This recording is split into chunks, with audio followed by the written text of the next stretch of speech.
طور پر ہم نے اس خبر کو پہلے سب سے بریک کیا اور پاکستان میں ابھی خبر ڈسکس ہو رہی ہے کہ اکتوبر 2024 میں ان کے فلیٹ کی بجلی منقطع کر دی گئی تھی. ظاہر اس کے بعد کوئی بھی شخص بجلی کے بغیر اتنے مہینے نہیں رہ سکتا کراچی کے ویدر کے اندر.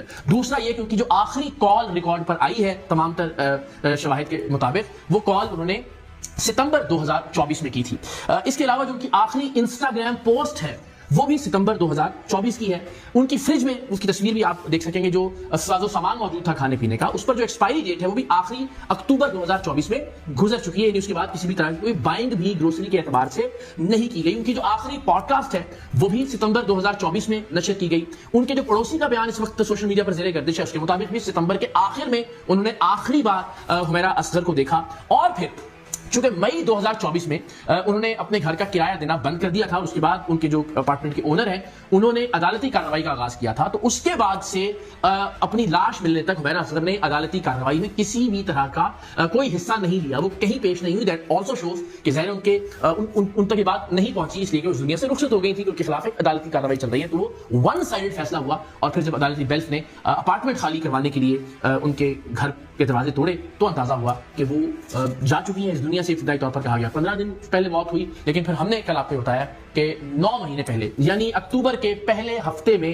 حمیرہ اصغر کی موت واقع ہو چکی تھی. سو اکتوبر سے نومبر, دسمبر, جنوری, فروری, مارچ, اپریل, مئی, جون, جولائی 9 مہینے اس اداکارہ کی لاش گلتی سلتی رہی اور اس کی بو کسی نے کیوں محسوس نہیں کی. عجیب و غریب حالات و واقعات ہیں اس خاتون اداکارہ کے ساتھ. واللہ عالم پروردگار کیا چاہتا تھا. حیرت انگیز بات ہے کہ 3rd فلور پر اس خاتون کا اپارٹمنٹ واقع ہے. جس بلڈنگ میں ان کا اپارٹمنٹ ہے اس بلڈنگ میں دو اپارٹمنٹس ہیں اور آمنے سامنے چند فٹ کا فاصلہ ہے دونوں اپارٹمنٹس کے دروازوں کے درمیان. تو جس فلور پر حمیرہ اصغر رہتی تھیں ان کے سامنے والے اپارٹمنٹ میں جو لوگ مقیم تھے وہ ستمبر کے آخری ہفتے میں اپنے آبائی علاقے چلے گئے اور فروری 2025 میں وہ لوگ واپس آئے. تو ابتدان جو انیشل مہینے سے 2 مہینے کا وقت باڈی کے زیادہ ڈیکمپوز ہونے کا, جس میں وہ جو لیکوڈز ہیں وہ الگ ہو رہے ہوتے ہیں جسم سے, جس میں جسم گلنا سڑنا شروع ہوتا ہے, جس میں زیادہ بو پھیلتی ہے, وہ 2-3 مہینے جو ان کے سامنے والی اپارٹمنٹ کی رہائشی فیملی تھی, کمال اتفاقی دیکھیے کہ وہ وہاں پر موجود ہی نہیں تھی. ایگزیکٹلی ستمبر سے لے کر فروری تک, یعنی ستمبر, اکتوبر, نومبر, دسمبر, جنوری, فروری, تقریباً 5 مہینے تک وہ لوگ وہاں موجود ہی نہیں تھے کہ اس اسمیل کو یا اس بو کو جو باڈی کے ڈیکمپوز ہونے کی تھی, گلنے سڑنے کی تھی, وہ محسوس کرتے اور محسوس کر کے کہیں رپورٹ کرتے. اگین چونکہ یہ عمارت جو ہے جہاں ان کا اپارٹمنٹ واقع تھا ہوادار تھی, سو اس لیے بو نکلتی رہی اور ارد گرد کے لوگوں کو بھی اس کا احساس نہیں ہوا. یہ بڑی حیرت انگیز بات ہے. اگین کیا یہ محض اتفاق ہے کہ ان کے سامنے جو لوگ رہائش پذیر تھے وہ ان 4-5 مہینوں میں جب باڈی کے گلنے سڑنے کی بو سب سے زیادہ محسوس کی جا سکتی تھی وہاں موجود نہیں تھے, یا پھر اس کے علاوہ کوئی اور معاملہ ہے؟ اس پر بھی تحقیقات کی جانی چاہیے. تو جناب یہ 2 اہم ترین سوالات, ایک تو یہ کہ منشیات کے استعمال سے حمیرہ اصغر کی موت نہیں ہوئی شواہد کے مطابق. تعلقات اچھے تھے ان کے مدر سے, فادر سے, لیکن بھائی تھا نا, بھائی سے اس کا تھوڑے سے اختلافات اچھے نہیں تھے کیونکہ وہ کہتی تھی کہ آپ لوگ میرا ساتھ دیں, مجھے ایکٹر بننا چاہتی ہوں, آرٹسٹ تھی وہ, لیکن اس کے بھائی کہتا تھا یہ نہیں ہوگا, یعنی کہ نا. تو پھر وہ کراچی چلی گئی, کراچی رہنا شروع, اور گھر میں کہتی تھی کہ مجھے میرا حصہ دے, میں اوپر جانا چاہتی ہوں, مجھے گھر میں سے گاڑی دے دیں, گاڑی کھڑی ہوئی ہے مجھے دے دے, میں کام کرنا چاہتی ہوں. لیکن اس کا بھائی نہیں دیتا تھا اس کو گاڑی کہ آپ کو دے دے, میں کام کرنا چاہتی ہوں. لیکن اس کا بھائی نہیں دیتا تھا اس کو گاڑی کہ آپ کو نہیں دینا. جو آپ کا خاوند ہے وہ والا بھائی ہے کوئی اور دوسرا؟ نہیں, میرا خاوند نہیں, میرا دیور نوید اصغر. حمیرہ سے بڑا ہے, میرے ہسبینڈ سے چھوٹا ہے. وہ پہلے اس نے پراپرٹی کا حصہ مانگا, اس کو بھی گھر سے نکال دیا دھکے مار کے, جو بھی ان کا تھا اس کو بھی نکال دیا. پھر انہوں نے مجھے بھی گھر سے نکال دیا. 4-5 مہینے ہو گئے, مجھے اور میرے بچوں کو بھی گھر سے نکال دیا کہ یہ پراپرٹی کے لیے یعنی کہ حق مانگے گی, یہ ہمارے ساتھ بات یعنی کہ ہمارے انڈر میں رہے. تو بس ہسبینڈ میرے وہ میڈیسن یوز کرتے ہیں, میرے دیور اس کو اور اپنی بڑی بہن کو میڈیسن دیتے ہیں. وہ مینٹلی طور پہ ڈسٹرب ہے. وہ کافی پراپرٹی ہے, کافی ہے.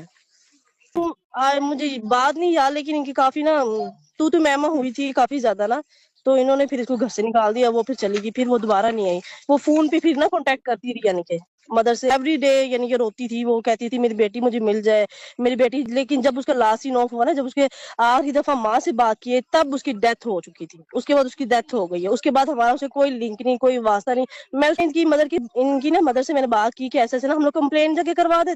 وہ تھوڑا ڈرتی تھی کہ دیور وہ غصے والا تھا نا, ان کو پریشرائز کرتا تھا. ویری ریسنٹلی جتنی ایکٹریسز ہیں انہوں نے مل کر ایک گروپ فارم کیا ہے.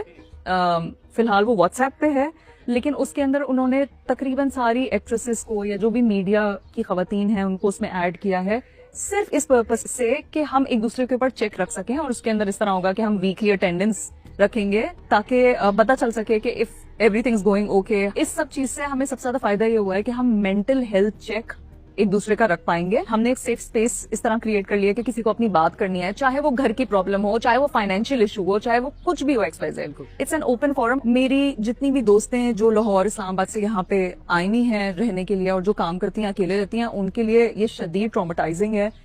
میں مستقل اپنی دوستوں سے بھی کانٹیکٹ میں ہوں, میں اپنی فیملی کے ساتھ رہتی ہوں, لیکن جب مجھے ہٹ کر رہی ہے تو میں سوچ بھی نہیں سکتی کہ جو دوسرے شہروں سے آئے ہوئے ہیں ان کو کیا فیل ہوتا ہے. تو very important to stay connect.